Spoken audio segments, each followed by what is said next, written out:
Hello, and welcome to the Tia Show. I'm your host, and today we're going to take a journey through the earliest 20th century. And for our first guest, we have Ikira, a high-class Egyptian woman who's going to come talk to us about life in Egypt. No. Okay, welcome, Ikira. I'm happy that you're here at my show today. Oh, it's a pleasure to be here on your show, Tia. So, would you care to tell me a little bit about yourself? Yes, well, I can start off by saying I grew up in a wealthy family. Both my parents were very wealthy and rich, you know. Yeah. They had a lot of money. Just put it out that they had a lot of money. So it's like a thing that goes down the family. I also have a lot of money, as you can see, all of my fine jewelry and all my things that I have. At the age of 15, my parents arranged my marriage. Wow, 15, that's a very early age. Well, in Egypt, it's kind of like a tradition. We kind of just set it up that way. It goes along the line. Was your marriage arranged, or did you choose the man you wanted to marry? No, my parents picked, but of course they picked the best, not just any man. Yes, and how was it to be a newlywed at 15? It was interesting. Since it's a tradition, I was fine with it. Not something to complain about. It's not something you complain about. Well, as soon as we got married, we moved into our house. Our house was very comfortable. It was huge. We had a lot of rooms, you know. We even had enough space for a lot of people to come, guests, friends, anything you want. Did you have animals at your house? No, not really. We did go hunting though, but it wasn't like, you know, the poor people, they kind of just do it as a food source, you know. We didn't. It was just kind of like a fun thing to do, like for pleasure. We went hunting. What did you hunt for? Goats, sheep, you know, just like meats. A lot of like meats, basically. But other times, we would have people bring us our meats, and only we can afford those type of meats. Oh, good to know. So, how was it living in Egypt at that time for a rich woman? Did you have a lot of say and control in your marriage, or? Yeah, and in the 20th century we did. Back then, not so much, but we gained our rights, and we were pretty equal.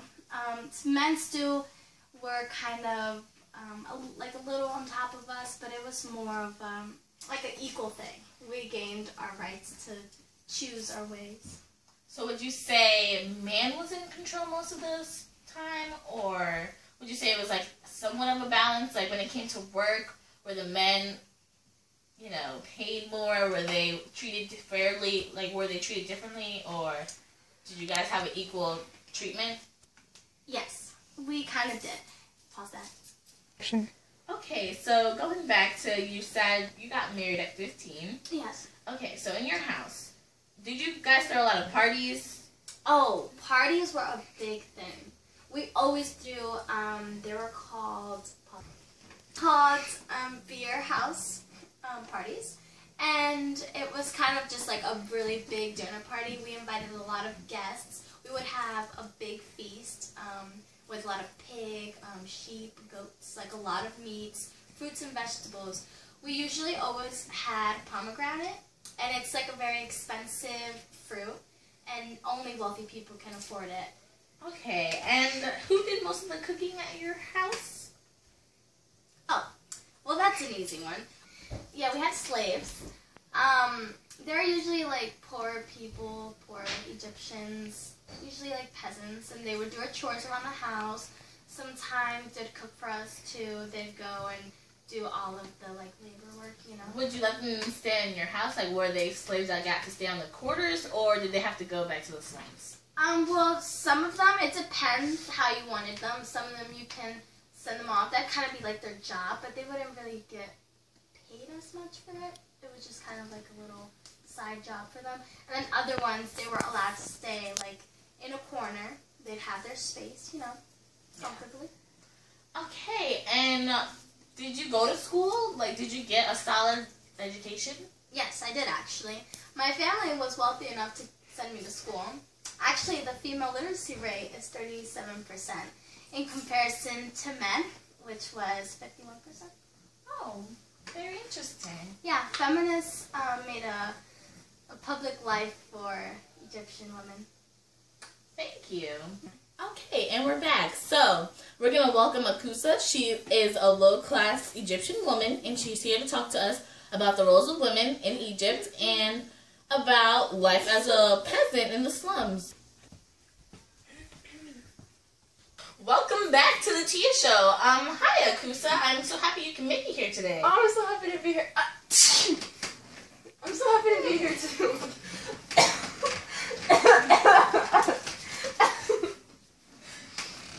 So, would you like to start and tell us about yourself? Yeah, well, as you can see, I'm pretty poor, and life is really, really hard for me. Like, a daily struggle is every day. What do you mean a daily struggle? Like, do you get your bread taken away from you, or? Well, when you're living in the slums, you have a risk of, people robbing you. So, what did you eat for food? Did you eat mud? Did you eat leaves? Mud, no. I used to eat grains, and, I used to steal bread, but... This question is for both of you. So, where was feminism born? It started in Egypt in the 20th century, but feminism was unnamed. Its mothers were the women whose lives spanned the 19th and 20th centuries. It was the women of the middle and upper class. Do you have anything to add? Yes, I do actually. They realized that they did not hold the same power as men did, and the benefits of modernity and the possibilities of a new life. Thank you. Do you think feminism was in one century, or do you think it was in one century but it was split? And why? Yes, I do feel there is a split in the Egyptian feminism, and it all started in the nationalist century. Care to elaborate on that? Of course. The first half of the century was marked by an anti-colonial struggle. The second half was trying to form an independent nation, and the identity of women became modernized.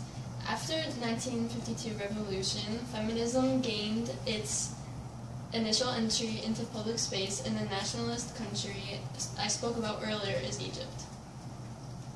So, Akusa, who do you think you can have a connection with throughout history of many women who benefited from feminism and who tried to gain equal rights for women?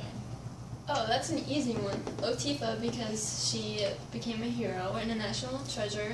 She's an inspiration for the struggle of equal rights, and she wanted to work for free in exchange for flying lessons. So she was good. Yes, she did, and women actually made advances in equality through the period of monarchy, and this ended in 1953. Well, that's all we have time for today, and I want to thank you, Akila and Akusa, for coming to my show. I hope to have you guys on again next time. Goodbye.